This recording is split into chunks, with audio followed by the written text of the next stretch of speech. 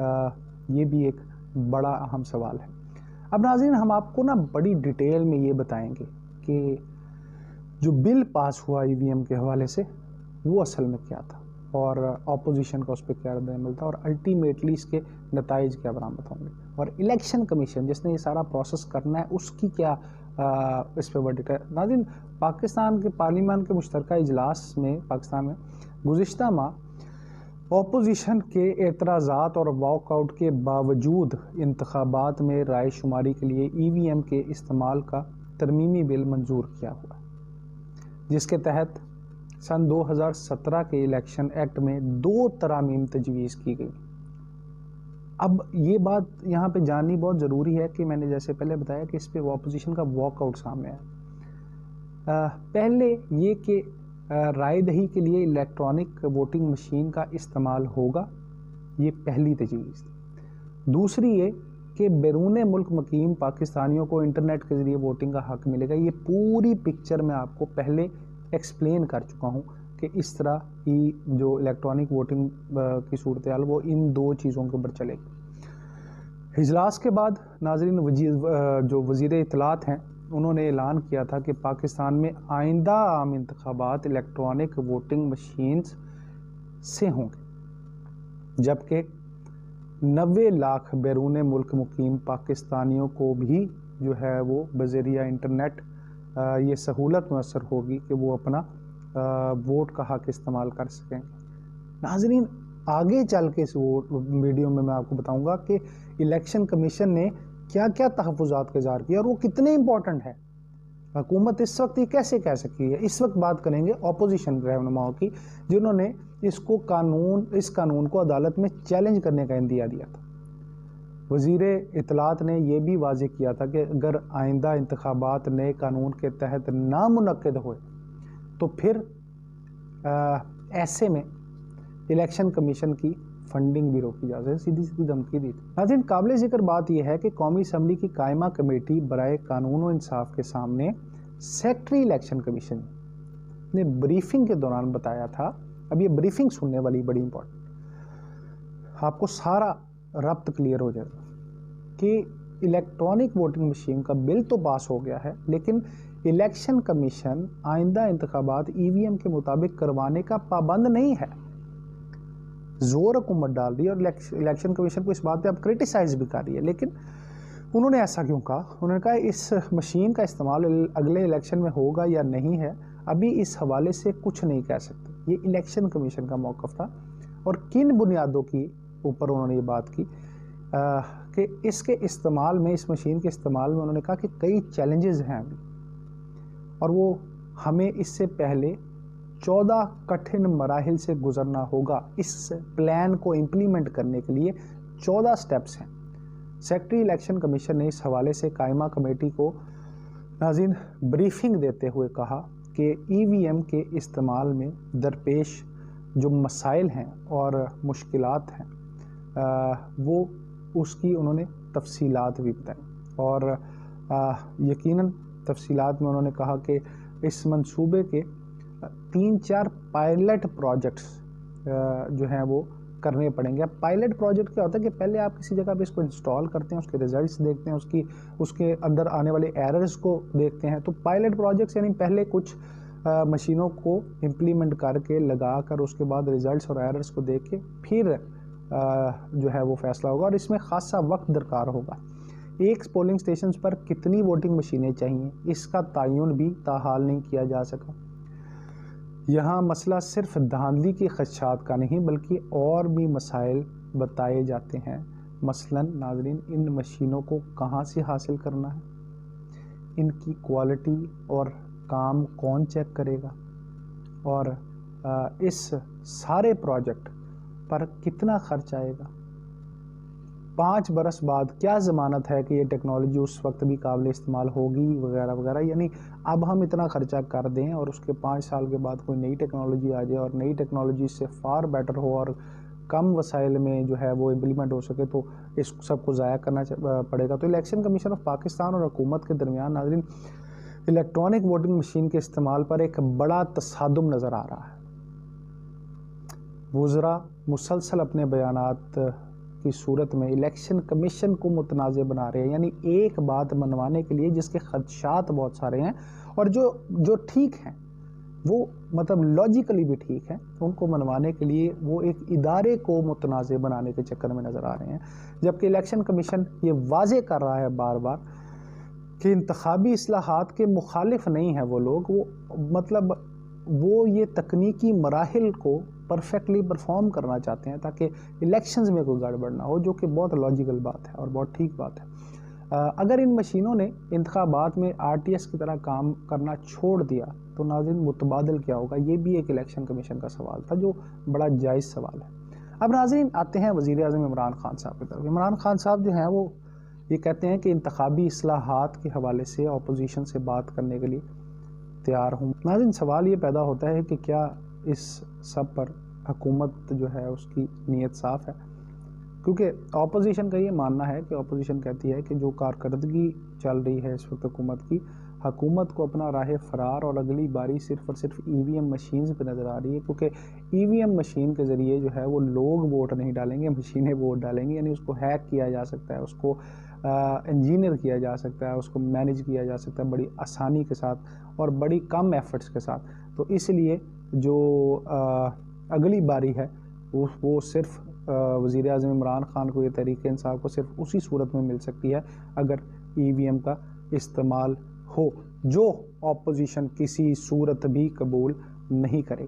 جبکہ ناظرین دوسری جانب حکومت جو ہے کیا وہ اس کو اپنی نجات اور کامیابی کا جو ہے وہ سہارا تو نہیں بنا رہی، کوئی ایک ماسٹر پلان ڈیولپ نہیں کر رہی جس سے جو ہے ان کا اگلی بار جیتنا جو ہے وہ یقینی نظر آئے۔ ملک کے لیے کیا بہتر ہے ناظرین، اس کا فیصلہ یقیناً من بیٹھ کر ہو تو ہی بہتر ہے، ورنہ ہر طرف سے میں نہ مانوں کی صدا آ رہی ہوگی اور فائدہ ناظرین کوئی اور اٹھا کر لے جائے گا۔ اس لیے سوچئے سمجھیے، کیونکہ پاکستان آپ سے